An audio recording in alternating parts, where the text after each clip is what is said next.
Tayo po ay ulit na manalangin.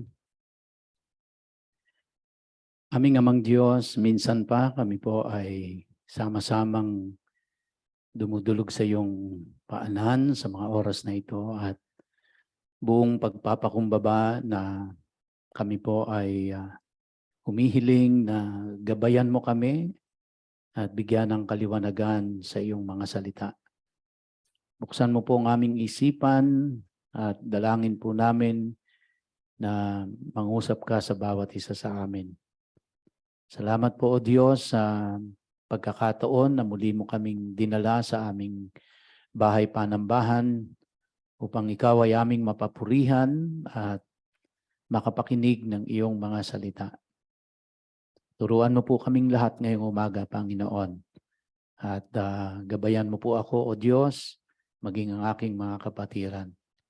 Again, Lord, we thank you so much. This we pray in Yeshua's name. Amen and amen.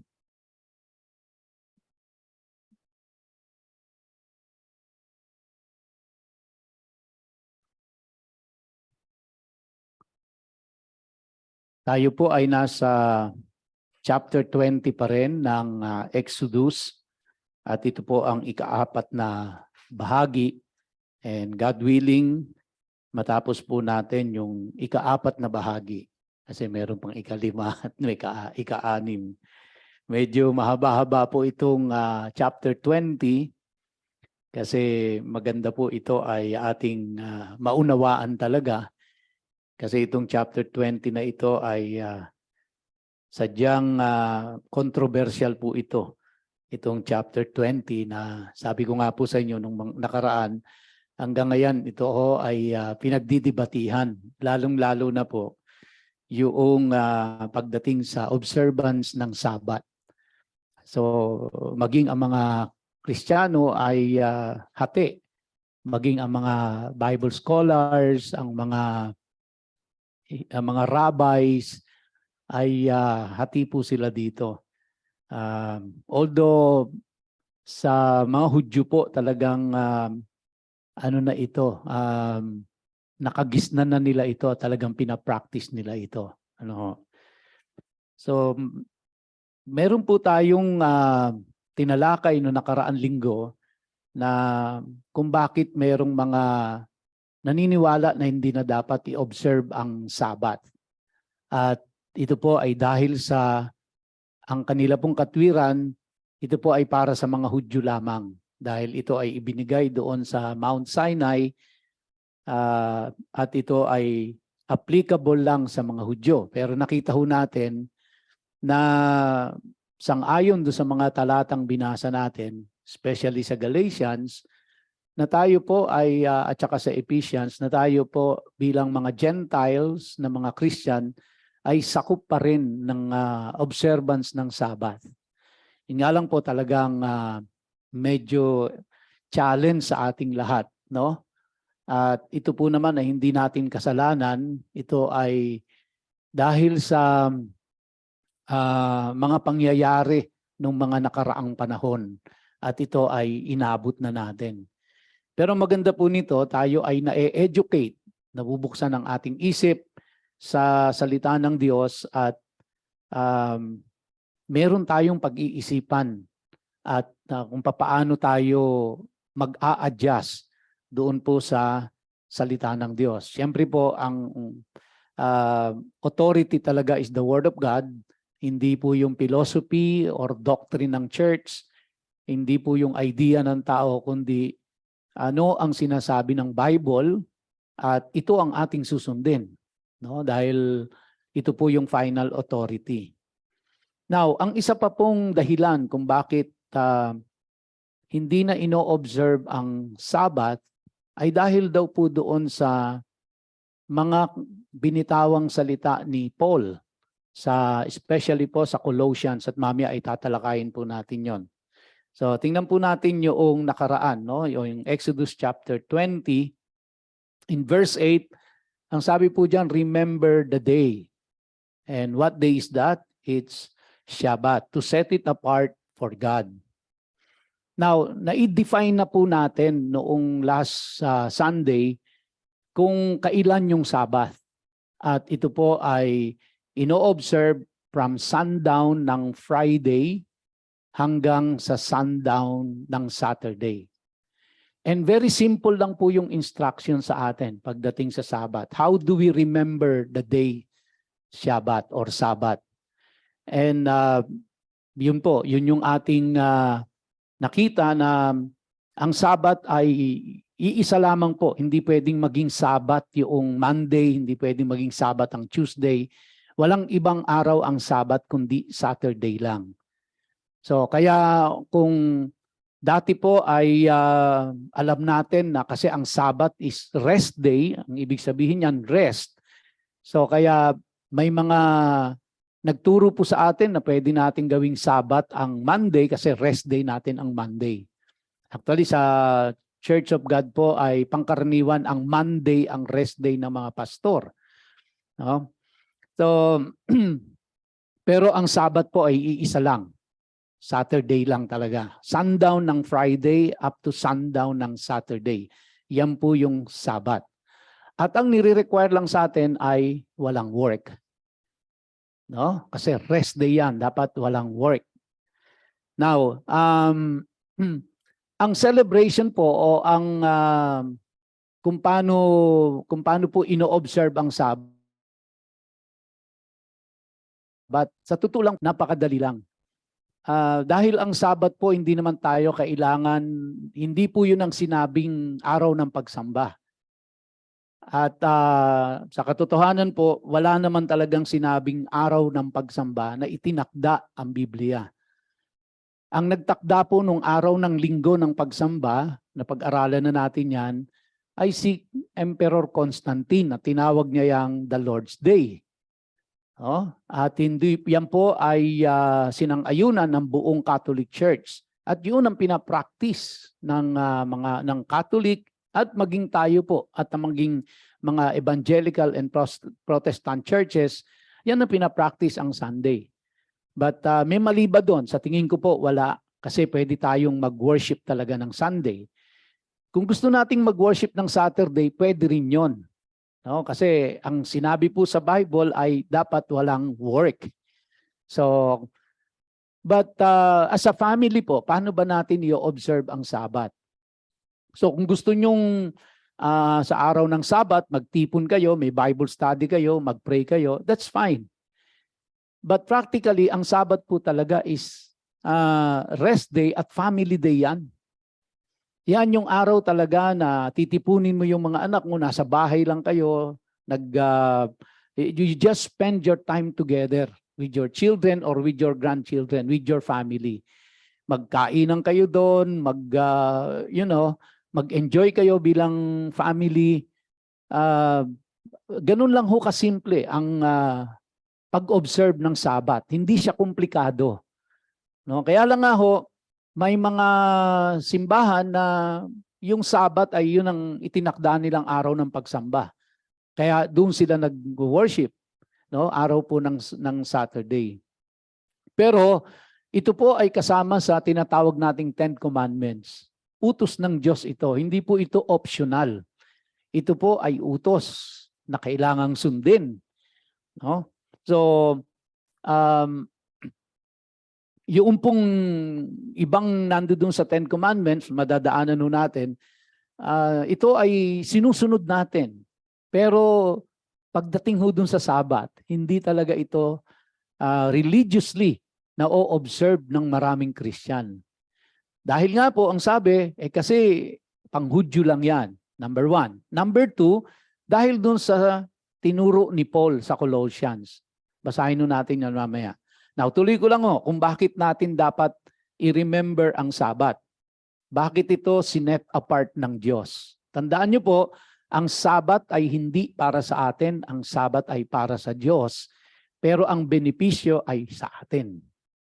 At ang araw na ito ay hindi para sa atin, ito ay araw ng Diyos. Sa Kanya yung araw na yan. Nakasunayan lang natin na ang Sunday ang Sabat. Pero ang totoo po, ang Sunday ay hindi Sabat yon. Kasi ang Sunday ay Sunday at ang Sabat ay Saturday. At ang araw ng pagsamba ay hindi not necessarily Sabbath. Okay? So, ang araw ng pagsamba ay yung itinakda natin ay yung Sunday. And I believe there's really nothing wrong with that. Alright? So, klaro na po tayo doon, no? Ang Sunday ay hindi Sabbath. Okay? Ang Sabbath ay Saturday. Sundown ng Friday up to sundown ng Saturday ang Sabbath. At ang Sabbath, ang ibig sabihin ay hindi Sabado. Ang ibig sabihin ng Sabbath ay rest. Rest from what? Rest from work. So which means, ang pag-observe ng Sabbath is you rest from work. Okay? So sa bahay ka, enjoy ka sa mga anak mo, sa mga apo mo, kainan kayo doon. Kung gusto niyo mag-pray, kung gusto niyo mag-Bible study, kung gusto niyo mag-praise and worship, basta ang observance po ng Sabbath ay you have to rest from work. Okay? So, now, sabi po dito sa verse 9, you have 6 days to labor and do all your work. But the 7th day is a Shabbat for Adonai your God. On it, you are not to do any kind of work. That's very clear, no? On it, you are not to do any kind of work. Not you, your son or your daughter, not your male or female slave, not your livestock, even yung mga hayop po. Kasi agricultural country ang Israel, kahit yung mga hayop nila, hindi nila pwedeng pag-araruhin, hindi nila pwedeng pagtrabahuin. Kasi hindi mo makakapagtrabaho mag-isa yon. May kasamang tao yon, no? Na nag-guide sa kanya para mag-araro. And not the foreigners staying with you inside the gates to your property. So kasi alam naman natin ang Israel ay napapaikutan sila ng bakod. Nasa loob sila ng, kumbaga po parang sa subdivision, may perimeter fence. So lahat ng nandoon sa loob ng kanilang na area ay walang pagtatrabuhin basta pagdating ng Sabat. For in 6 days, Adonai made heaven and earth, the sea and everything in them. But on the 7th day, He rested.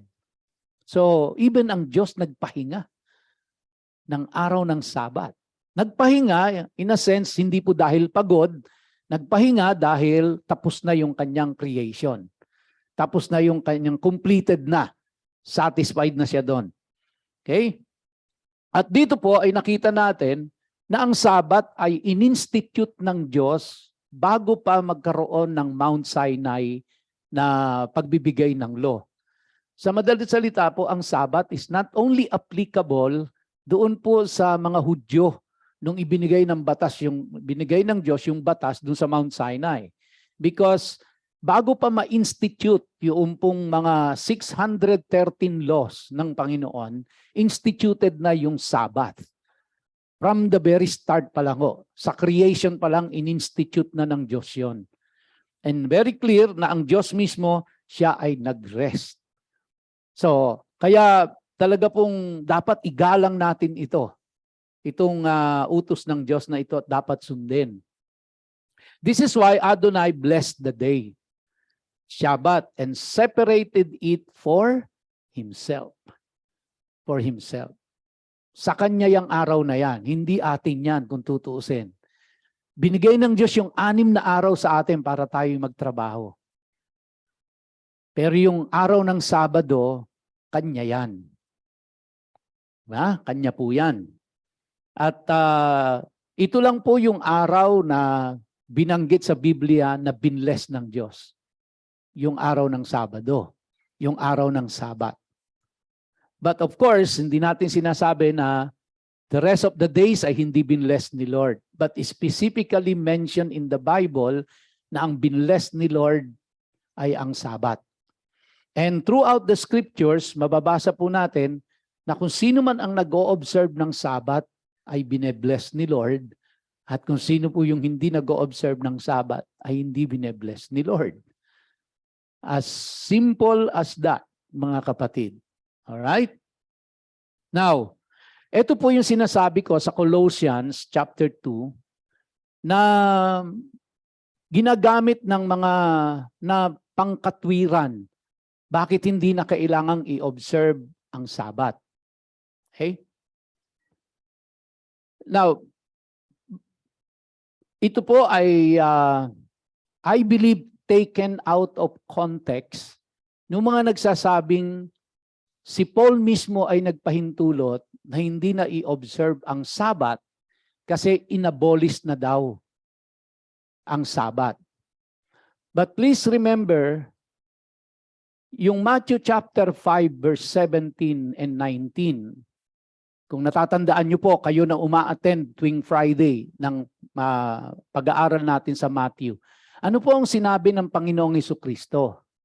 I did not come to abolish the law, but to fulfill it.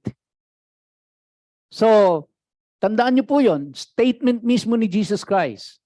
Matthew 5:17 to 19. I did not come, sabi ni Jesus Christ, to abolish the law and the prophets, but to fulfill it. So, meaning, si Jesus Christ po, having said that, siya mismo nag-o-observe ng Sabbath. Because Sabbath is part of the law given in Exodus chapter 20. So wala pong inabolish na law si Jesus Christ. Kaya kung sinasabi ng tao na si Paul in Colossians chapter 2 ay nagpahintulot na i-abolish ang Sabbath, ibig sabihin si Paul ay kinokontradict si Jesus Christ. And do you think Paul will contradict Jesus Christ? Definitely not. The Old Testament will never ever contradict the New Testament, and the New Testament will never ever contradict the Old Testament. And Paul will not contradict Jesus Christ. Kasi kapag tiningnan natin na kinokontradict na ni Paul si Jesus Christ, ang question ngayon, sino mas paniniwalaan natin ngayon? Si Christ or si Paul? Pag sinabi nating si Christ, then wag na nating paniniwalaan yung 13 epistles ni Paul na sinulat niya. Okay? Now, bago po basahin ito, meron pong kwento na meron pong 3 bulag na sila ay inakay at dinala sila sa elepante. So, yung isang bulag, dinala siya dun sa likuran at ipinakapa sa kanya yung buntot ng elepante. So, kinapanong bulag yung buntot at pinadescribe sa kanya kung ano ang elepante. Ang sabi ng bulag, ang elepante ay para palang ahas. Kasi ang hawak niya yung buntot ng elepante. Para palang ahas ang elepante. Yung isa pong bulag ay dinala dun sa unahan at pinahawak naman sa kanya yung pinaka-tusk, kung tawagin, yung ganun po, yung mahaba niyang nguso. So hinawakan ng bulag yung tusk ng elepante, o trunk ba tawag doon? Trunk, no? I think trunk, tama. Hindi tusk, kundi trunk. So hinawakan niya yung trunk, hinapaka niyang ganun, sabi ng bulag, ang elepante pala ay parang hose ng bumbero. Oh? So yung pangatlong bulag, dinala po dun sa may paanong elepante at pinayapos sa kanya yung paanong elepante. So niyayapos niya yung paanong elepante, sabi nung bulag, ang elepante pala ay parang puno. Okay? So ano pong moral of the lesson? Ang moral of the lesson is, paribasa, bulag sila, hindi nila nakikita ang kabuuan. Kaya hindi ang description nila ay mali kasi hindi nakikita ang kabuuan. Now, marami po, mga kapatid, sa mga nagtuturo ng Biblia ay parang itong mga tatlong bulag. Hindi nakikita ang kabuuan. Pag kumuha po sila ng mga verses sa Bible, ay bibigyan nila ng interpretation yon without considering the context of the whole. So ang tinitingnan lang nila yung verse na binasa nila at binibigyan nyo ng kahulugan. So somehow merong element of truth doon sa kanilang sinasabi, pero yung buong kahulugan distorted. Kasi hindi itinuturo ito in the right context. Kung ano lang yung nabasa, ay yun ang ituturo. No?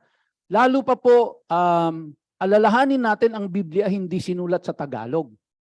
Ang Biblia po ay isinulat hindi rin sa Ingles.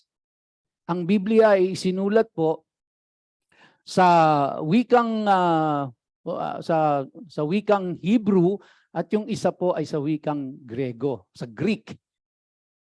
Now, tapos isinalin na lang ho ito sa yung Old Testament ay isinalin sa wikang Greek na tinatawag nating Septuagint.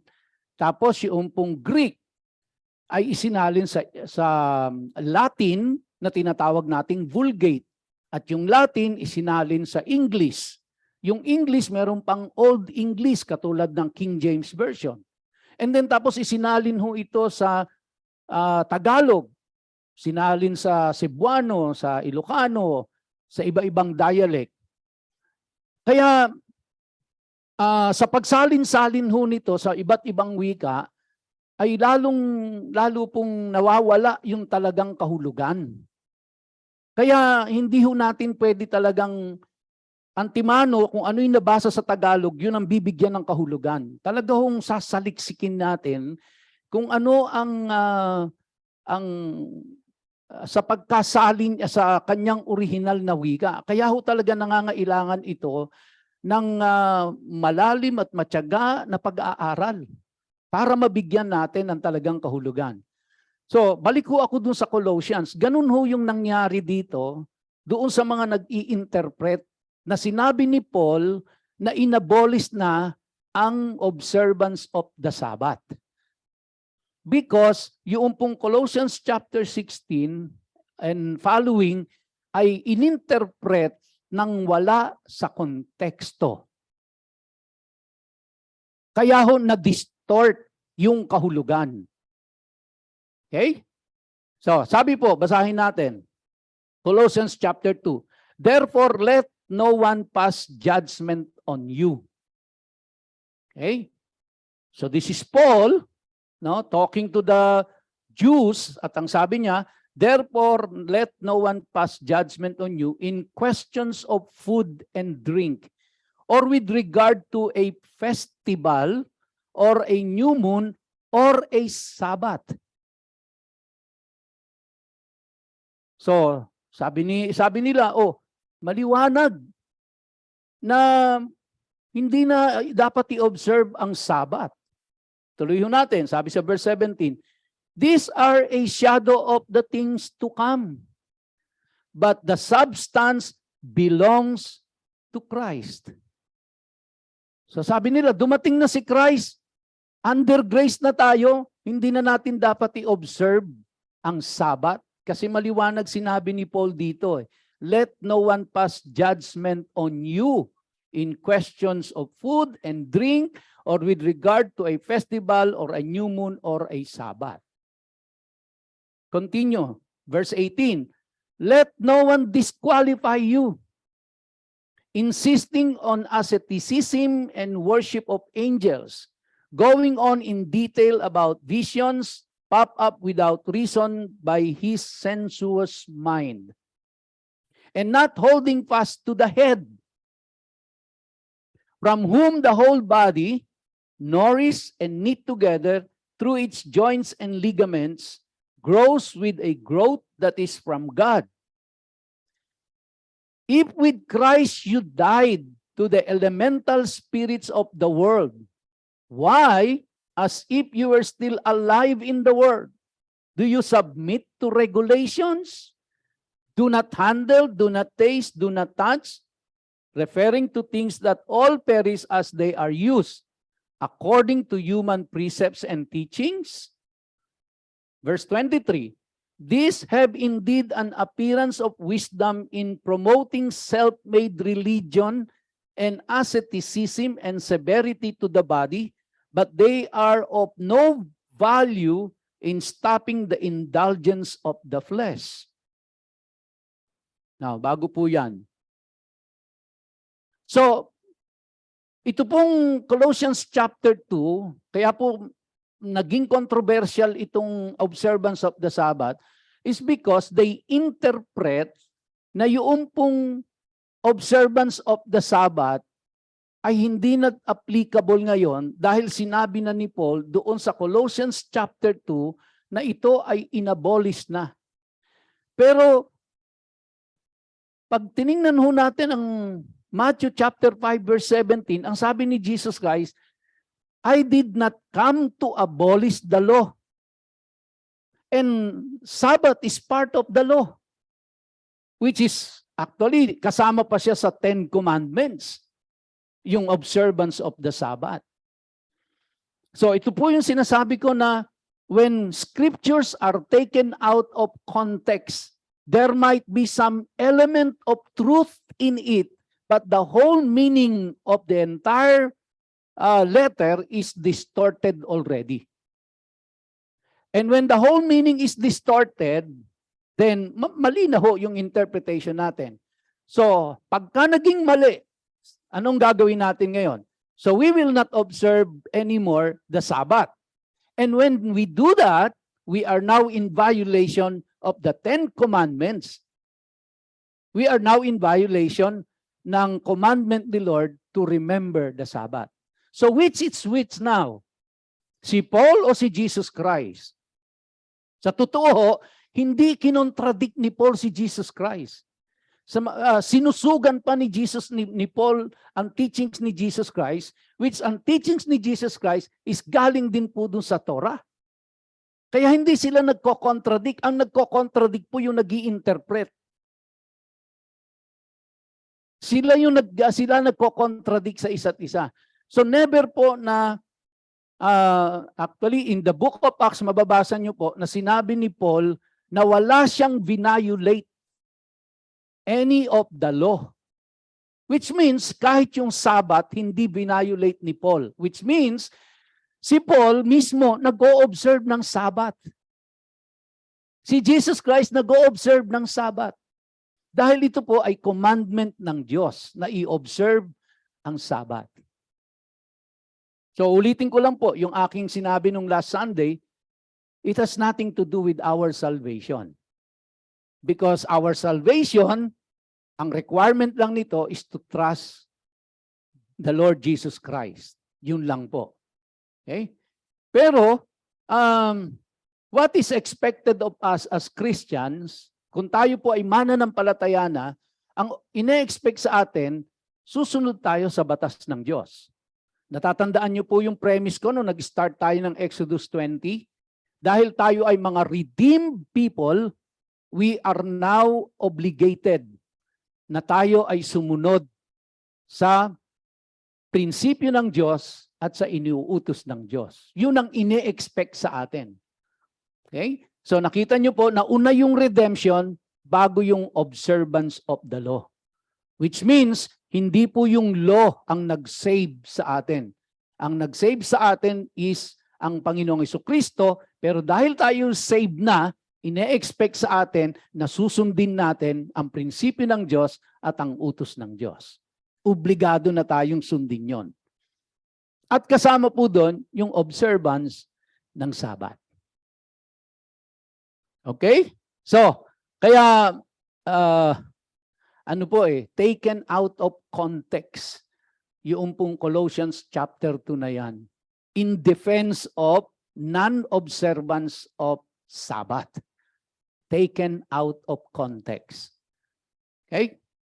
Now, bago ho natin tapusin yung yung pong Sabbath na yan, bago tayo mag-move sa susunod na mga commandments, basahin muna natin yung Isaiah 56, 1-7, and I will not expound on this. Just listen very carefully and internalize Isaiah 56, 1-7. Here is what Adonai says, observe justice, do what is right, for my salvation is close to coming. My righteousness to being revealed. Happy is the person who does this. Anyone who grabs it firmly, who keeps Shabbat, and does not profane it, and keeps himself from doing any evil. Liting ko lang po yun.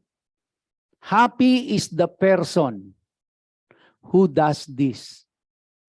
Anyone who grabs it firmly, who keeps Sabbath and does not profane it, and keeps himself from doing any evil. A foreigner joining Adonai should not say, Adonai will separate me from his people. Likewise, the eunuch should not say, I am only a dried up tree. For here is what Adonai says. As for the eunuchs who keep my Shabbat, who choose what pleases me and hold fast to my covenant in my house, within my walls, I will give them power and a name greater than sons and daughters. I will give him an everlasting name that will not be cut off.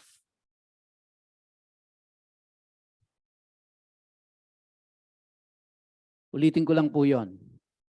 For here is what Adonai says.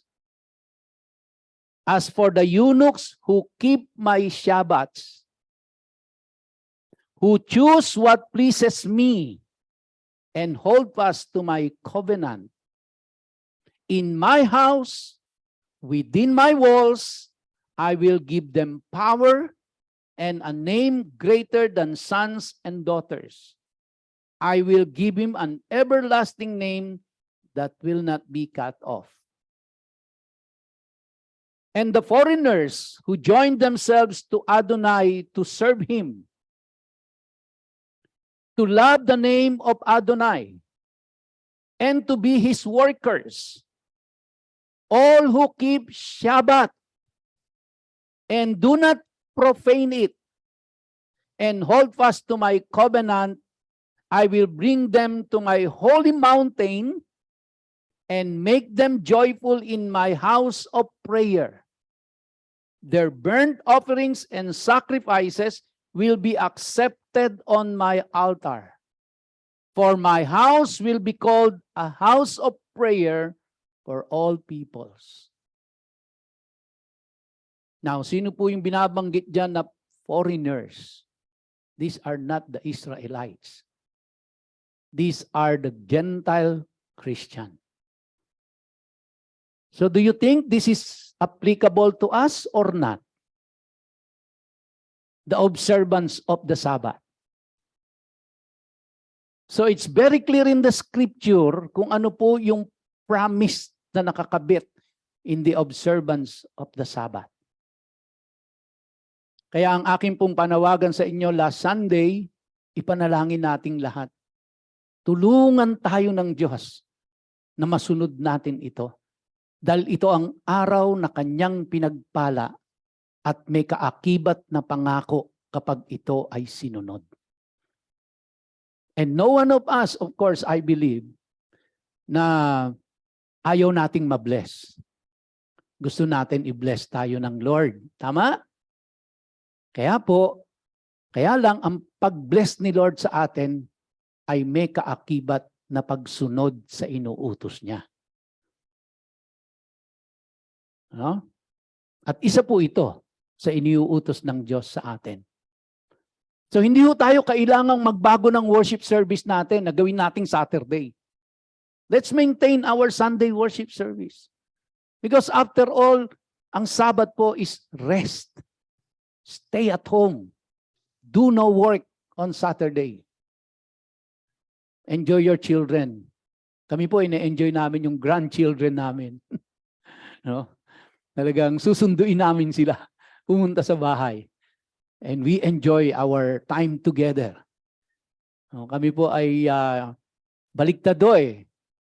Imbis na nakakaramdam kami ng pagod, nakakaramdam kami ng joy, nakakaramdam kami ng lakas na kahit na maya't maya po yun ay paluto ng noodles, pakuha ng juice, takbo dito, takbo doon, may iyakan, mayroong sumbungan. But we really enjoy our time together with our grandchildren. Yung mga anak namin, mga matatandang bakulaw na yun. May kanya-kanya ng mga priority sila, pero we still have our grandchildren. And I'm asking the Lord to help us, my wife and I, to help us really celebrate and observe Sabbath. So, i-try nyo po. I-observe ninyo hanggat ma-observe ninyo. Ipanalangin nyo po na tulungan kayo ni Lord na masunod itong Sabbath na ito. Because this is the day that the Lord has made. And this is His day. Araw niya yon. Pero tayo ang nakikinabang kapag ka ino-observe natin. Nasa atin ang benepisyo kapag ino-observe natin. Bakit to? Kasi sumusunod tayo sa iniuutos niya. At kapag sumusunod ka sa inuutos niya, pagpapalain ka niya. For sure, pagpapalain ka niya. Amen? Now, move on na ho tayo sa ibang commandment. Verse 12, honor your father and mother. Bakit daw ho? Ano ang kaakibat na pagpapala kapag inonor mo ang father at mother mo? So that you may live long in the land which Adonai your God is giving you. Ito pa po ang isang scripture na sinasabi nila, kita nyo na, para lang sa mga Hudyo yan eh. Kasi sabi dyan, so that you may live long in the land. So ang tinutukoy nila ngayon is yung land of Israel. Para matagal kayong mabuhay dyan. But looking into the scripture, pag tiningnan ho natin, yung pong Hebrew word ng land, it's Adamah. Doon po galing yung kay Adam. No? Adamah ho yan in Hebrew. When you look at the English equivalent of Adamah, it is not only referring to the land of Israel. Ang Adamah po is earth. Not only the land of Israel. So nakikita niyo po, nagkakaroon ng mas tamang kahulugan kapag alam natin yung mga Hebrew word at tiningnan natin ito kung English word niya. So yung pong land dito is not only the land of Israel. Kaya hindi po pwedeng gamiting pang-depensa yon na ito ay pang-Hudyo lang. Bakit pang-Hudyo lang ba yung pag-honor sa tatay at sa nanay? Ito po ay pangkalahatan. Kahit ano pang lahi mo, you have to honor your father and mother. Now, listen to me mga kapatid. Hindi ibig sabihin na ikaw ay may asawa at may sarili ng pamilya at maaaring ikaw ay senior citizen na, pero buhay pa rin yung magulang mo pa rin yon. Hindi nagtatapos ang pagiging anak mo sa magulang mo hanggat buhay kayo. Kaya kung meron tayong mga magulang na matatanda na sila, hindi ho natin sila pwedeng babaliwalain. Ako po, ang nanay ko magna-95 na this coming February 14. 95 na ang nanay ko. Ako po ay malapit na mag-retire. So hindi po nangangahulugan na ako ay retireable na at may apo na rin ako. Sooner, magkaka-apo na ako sa tuhod, sooner, no? Hindi pa ngayon, matagal pa huyo. Maliliit pa yung mga apo ko. Pero mananatiling anak ako ng nanay ko. At mananatili ang kautusan na ito na dapat kong i-honor ang nanay ko. Ang tatay ko patay na po Pero buhay pa nanay ko No? Ano po ibig sabihin nitong i-honor? I-respeto. Anong ibig sabihin ng i-honor? Suportahan. Tugunan ang pangangailangan. Hindi pwedeng pabayaan. Kahit na bedridden na sila, alagain na sila hanggat buhay sila, mananatili kang anak sa kanila at aalagaan mo yan. Huwag niyo pong itapon sa home for the aged. Meron po ako isang nabasang kwento na dahil nakalimutan nung tatay nila o yung nanay nila, nung matatanda, na ilock yung pintuan sa kusina. Kasi nagpanika na sila, sa kanila nakatira yung mga magulang, at nagtulugan na, nakalimutan ng matatanda na ilock yung pintuan sa kusina. Paggising sa umaga, nakita ng mga anak na bukas yung pintuan, hindi nakalak, nakasara naman, hindi lang siya na-lock. So sabi nung mga anak, nung anak at nung manugang, mga security threat na ang kanilang magulang. At dahil po dito, nagpasya yung mag-asawa, nadalin na lang sila sa home for the aged at paalagaan sa iba. So sad. So sad. No? Hindi nila alintana kung ano yung hirap na dinaanan ng magulang nila. Kaya sila naging matagumpay sa buhay nila. Kaya sila nasa magandang estado sa buhay dahil nagsakripisyo yung magulang. At hindi nila alam yung kung ano yung sakripisyong dinaanan. Pero nung tumanda na at hindi na kaya maghanap buhay, nanginginig na ang kamay, nakakabasag na ng pinggan, hindi na, ang ginawa, itinapon na sa sa home for the aged. Paalagaan na lang sa ibang tao yan, ibayad na lang. Mga anak, sabay mga anak ko dyan. Ha? Honor your father and your mother.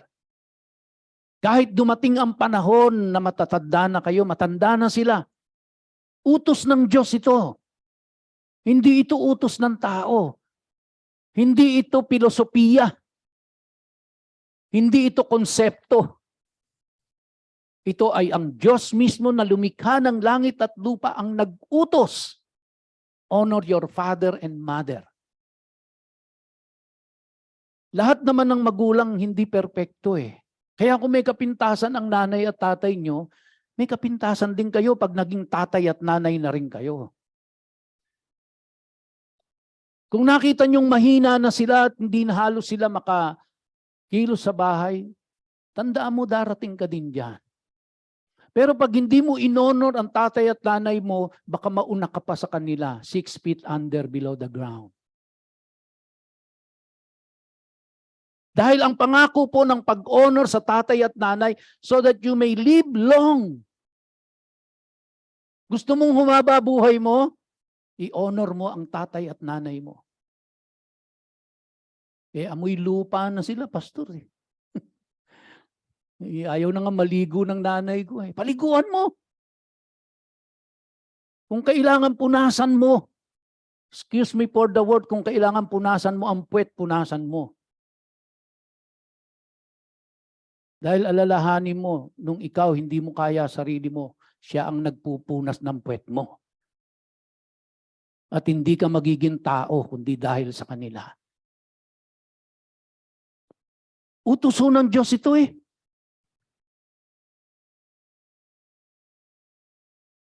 Na dapat i-observe, na dapat gawin ng sino mang anak. By the way, mga manugang, anak na rin kayo ng nanay ng asawa mo. Kaya hindi pwede, nanay mo yan eh. Bahala ka dyan, nanay mo yan eh. Tatay mo yan eh. Hindi po. Magulang nyo ng parehas yan. Nanay at tatay nyo ng parehas yan. Pinag-isa na kayo ng Diyos. At ang magulang niya ay magulang mo na rin. Ang tatay at tatay niya ay tatay at tatay mo na rin. So you honor them hanggat buhay sila. Marami ho tayong mapapanood, no? Minsan na yung wife ko kinukwento sa akin, napapanood niya sa YouTube, yung anak, di ba? Ang tatay at nanay ay magsasaka, naghirap ng husto sa pagtatrabaho para maitaguyod silang lahat at napag-aral. Meron pong mga anak na sa pagtanaw nila ng utang na loob, bumili sila ng lupa at pinagpatayo nila ng magandang bahay yung tatay at nanay nila. Meron po ako nakita isang architect, successful architect na siya, nirigaluhan niya ang tatay at nanay niya ng isang tropical house sa gitna po ng Marikina at napakaganda ng bahay na nirigalo niya sa magulang niya. Honor your father and mother. Araw ng birthday nila, minsan di na natin masyado na tayong busy sa ibang Pero meron pong mga anak talaga na hindi naman ganon. May mga anak na talagang lahat, may mansary, may anniversary, merong lahat ng kaarawan, tanda nila, alam nila kung anong binibigyan nila ng pagpapahalaga. Pinapadala nila ng regalo, pinapaalam nila na, mahal ka namin. Honor your father. There are so many ways po kung paano natin i-honor. Yung simple, alam nyo mga anak, yung simpleng nilibre nyo sila sa Jollibee, ang bira, ikukwento na yan sa buong barangay. Not because hindi yung Jollibee kundi po yung inonor nyo sila. Ipagyayabang yan, maniwala kayo sa akin. Ipagyayabang yan sa lahat ng kaibigan niya.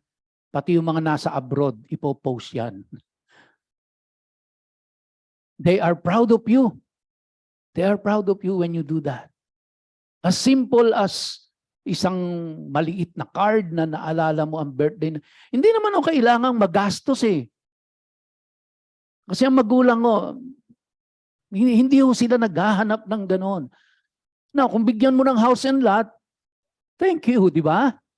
Why not kung kaya mo?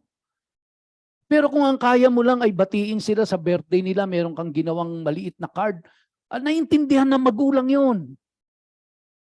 Hindi naghahanap yan na kailangan mangutang ka, isang lamo bahay mo, ibenta mong kalabaw para makapagregalo ka sa kanya. Hindi ho naghahanap ng ganyan ang magulang. Ang iniintay lang nila ay simpleng pag-alala sa kanila. At ino-honor ng Diyos yun po ang pinakamaganda. Hindi lang ng mga magulang, ino-honor ng Diyos yun. Kasi sinusunod mo yung inuutos niya to honor your father and mother. And believe me, when you do that, the Lord will protect you, the Lord will bless you. Pahabain ng Diyos ang buhay mo. Kasi bakit? Hanggat buhay ang magulang mo, kailangan may mag-alaga kung ikaw mismo, ang tanda na ng tatay at nanay mo, ikaw ang alagain, uunahin ka ng Diyos para wala na silang aalagaan. Hindi ba? Pero kung ikaw yung nag-aalaga sa kanila, pagpapalain ka ng Diyos dahil kasi kailangan mong isustain yung gamot nila Kailangan mong isustain yung pagkain nila, yung titirhan nila hindi na sila makapagtrabaho, hindi na nila kaya ikaw malakas ka pa sa kabayo. Natural, ikaw ang at nakita ng Diyos na ikaw yung masigasig ka sa pagtulong, isusustain ka ng Diyos. Susustain ka ng Diyos. Okay? So mga anak, alam na natin By the way, tayong lahat po ay anak hanggat buhay ang magulang natin. Hanggat buhay sila. Alagaan natin sila. Verse 13, mag-move on na po tayo. Do not murder. Maganda po itong translation na ito na do not murder. Kasi doon sa iba po binago yan Ang ginawa po, do not kill. Magkaiba po yung do not kill sa do not murder. Ang tama pong interpretation, ang tamang salin ay do not murder. Hindi po do not kill. Sapagkat ang Torah ay pinayagan po na ang gobyerno ay binigyan siya ng authority para siya ang humusga ng kamatayan doon sa taong nagkasala ng murder. Kaya sinusuportahan po ng Biblia ang capital punishment doon sa crime na murder. So ang kumitil ng buhay ay dapat buhay din ng ibayad. Kung murder po ito.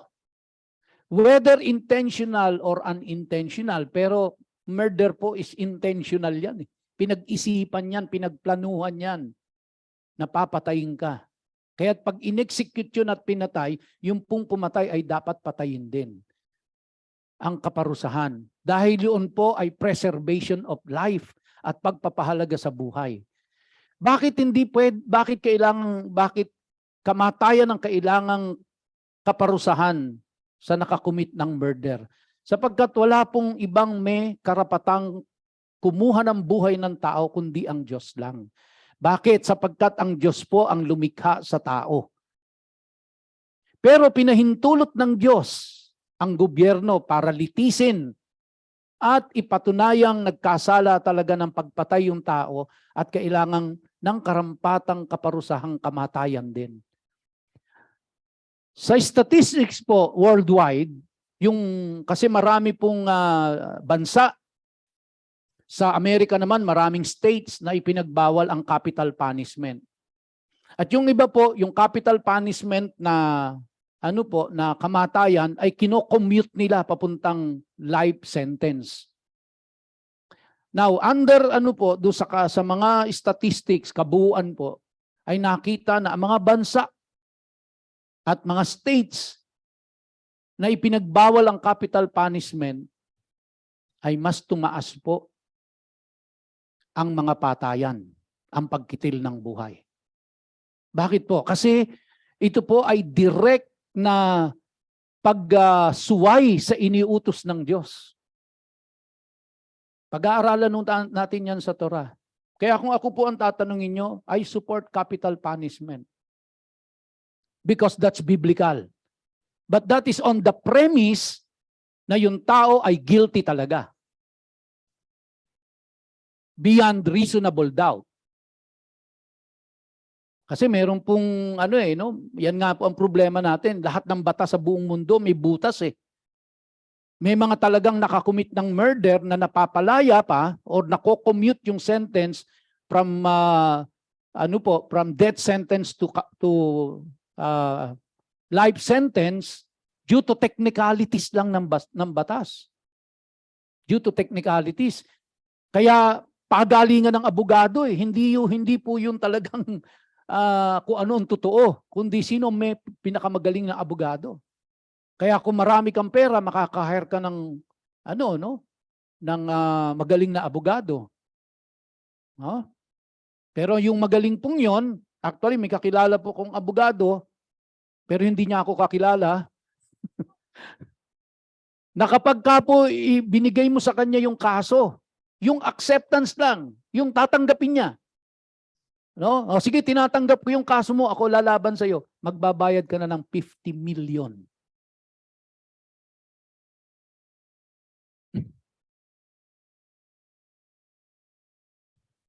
Malaman lamang ko po, kaya pala 50 million ang hinihingi dahil yung hindi naman po pala sa kanya mapupunta lahat yung 50 million. Kasi yung iba doon ibibigay kay judge, ibibigay kay attorney, ibibigay kay government official, ibibigay kay ganito para planchado ang kaso. So hindi pa nag-uumpisa ang hearing, panalo na. Mapapawalang sala na. Kahit totoong nagkasala. Butas ang ating ang justice system eh. Ang laki ng problema eh. Kaya po, bagamat ako po sinususugan at sinasang-ayunan ko ang capital punishment, pero yan po on the premise na talagang beyond reasonable doubt, guilty talaga yung tao. Kaya madugong usapan yan. Masalimuot na sitwasyon yan. No? But ang utos ng Diyos, do not murder. So you can kill. Katulad doon ng sundalo, nagbabari lang kayo kasi ini-invade ang bansa ninyo. Nabaril mo dahil sa ini-invade kayo. That's not murder. But you have killed the person. Pinasok ka sa bahay mo, armado, may dalang kutsilyo, may dalang baril. Malalagay sa panganib ang buhay mo at ang buhay ng mga kasama mo. Naunahan mo, nasaksak mo ng tinidor sa tenga. Di ba? Patay. Hindi kasi nakailag eh. Dito inabot eh. Kaso tumagos hanggang utak yung tinidor eh. So patay. That's not murder. Pinagtatanggol mo buhay mo eh. Pinagtatanggol mo yung buhay ng mga kasama mo sa buhay eh. Di ba? So that's not murder. Pero yung Pagpaplanuhan ko to sa December 25, 9 o'clock. Aabangan kita kasi dumadaan ka doon. Papaluin kita ng tubo sa ulo. That's murder. Yun po yung pinagbabawal ng Diyos. Do not murder. Now, this is physical. Okay? Do not commit adultery. Well, ito po ay, of course, sa mag-asawa. Salamat po tayo dahil hindi tayo nabuhay nung panahon nila. Alam niyo ba kung bakit? Kasi po dahil sa mga tradisyon ng tao, ito pong do not commit adultery, naging applicable lang ho ito sa babae. At ang sentensya po dito sa nahuling nagko-commit ng adultery is death. Pero ang pwede lang pong akusahan ng adultery, babae. Yung lalaki, hindi. Pero hindi ho yun ang utos ng Diyos. Yun po ay utos ng tao. Hindi galing sa Diyos yun. So ang adultery po ay pwedeng makumit ng lalaki at ng babae. Pero nung time nila, tinwist po nila yan at sabi nila yung babae lang. Actually, yung pong babae na kunyari may nakaaway yung asawa niya. Tapos ang ginawa po ng asawang babae ay seemingly kinakampihan niya yung nakaaway ng asawa niya. Hindi yung asawa niya mismo. Pwede pong mag-charge ng adultery yung lalaki. At paparusahan ng kamatayan yung babae. Kung paano tinutwist ng tao yung batas ng Diyos. Whereas ang adultery po dito ay hindi lang sa babae. Lalaki't babae ito. And do not commit adultery. At alam na ho natin, ano ang nangyayari? Whether lalaki or babae yan ang nakakumit. Di ba? Sira ang pamilya. Kaya ganun po yung ano ng Diyos eh. Honor your father and mother. No? Bakit to? Do not commit adultery. Bakit to? Kasi central sa Diyos ang pamilya.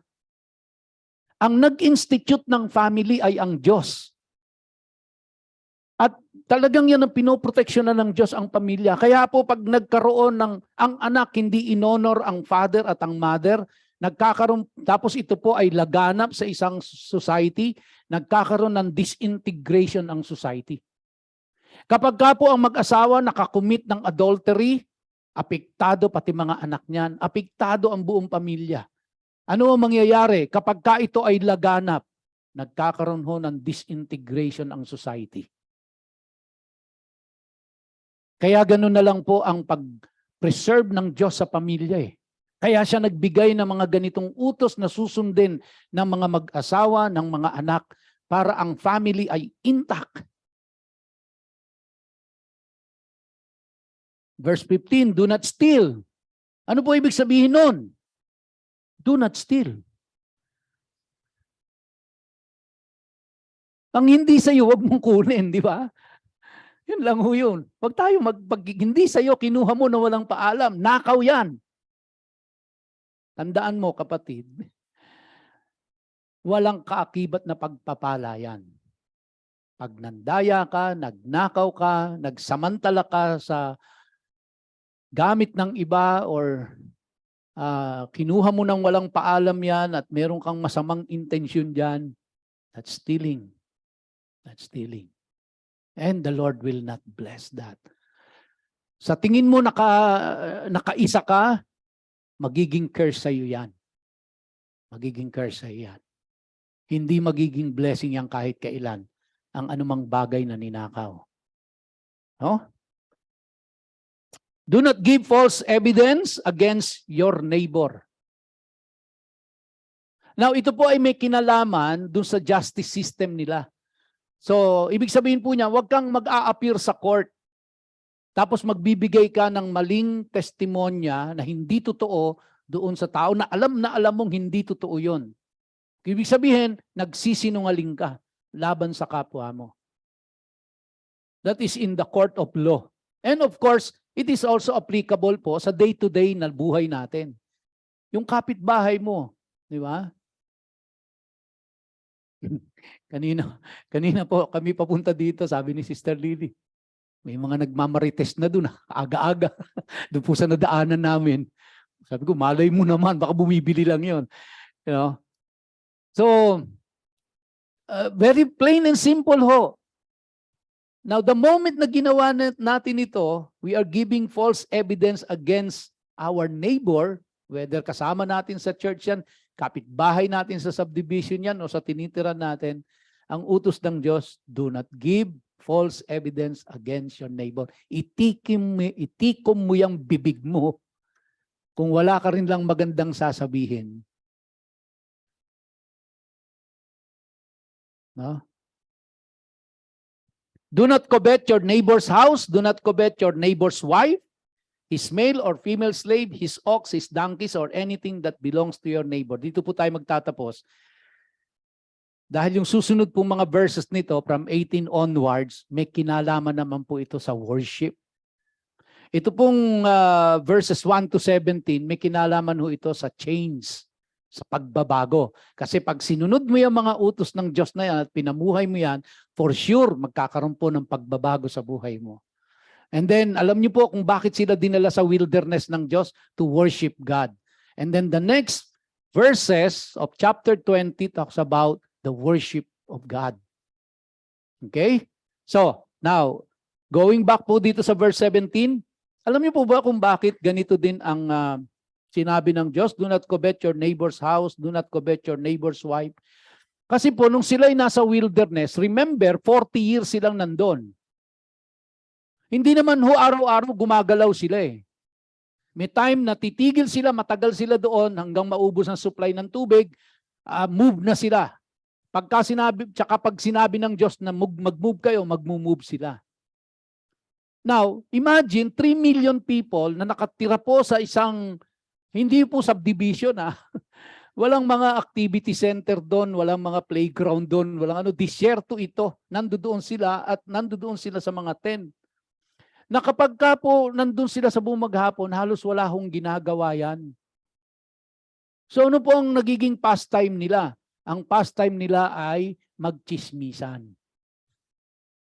Ang pastime nila ay tingnan, obserbahan yung kapitbahay niya kung anong meron at kainggitan yung kapitbahay at paghangarin na mapunta sa kanya yon. So kaya sabi ng Diyos, do not covet. Huwag mong paghangaran. Oh, tama ba? Huwag mong hangarin. Huwag mong naisin yung marubdob na pagnanais na mapunta sa iyo yung kanyang kambing. Ha? Mag-alaga ka ng sarili mo. Ito po ay common kasi sa tribal living, ganyan po kasi sila. Kaya hanggang ngayon ho, ganyan ang utak ng mga nasa eastern part eh. Ang utak ko nila tribal. At ang utak ng tribal, kung anong meron ka, gusto kong makuha yan, sasakupin kita para makuha ko yan. Hindi yung magtatrabaho ko para magkaroon din ako ng ganyan. Hindi po, meron ka yan. Ayan, magpaplano ako para makuha ko yan. No? Kahit na gumamit ako ng dahas, makuha ko lang yan. Yan po utak tribal. Utak tribal nila yan. So, hanggang dito na lamang po mga kapatid, plain and simple, God's 10 commandments, na sa tingin ko po ay ang medyo mabigat na challenge sa atin dito, I don't know about you, ay yung observance of the Sabbath. Ano ho? Pero the rest of the 10 commandments, I think we can do it. Let us all stand at tayo po ay mananalangin, aawit muna tayo, tapos tayo po ay mananalangin sa pagtatapos.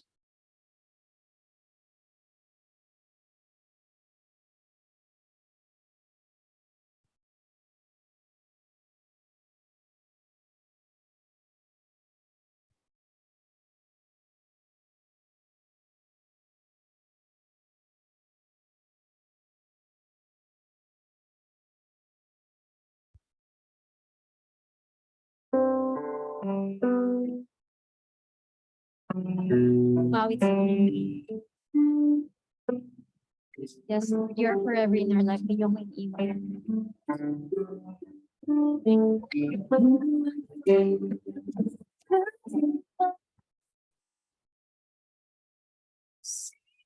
Thank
you so much, Lord. Hindi mo ko iniwan, Panginoon. Hallelujah, tinataas namin lahat sa iyo, Panginoon. We glorify your name on high, Lord. In Jesus' name, Lord. In Jesus' name.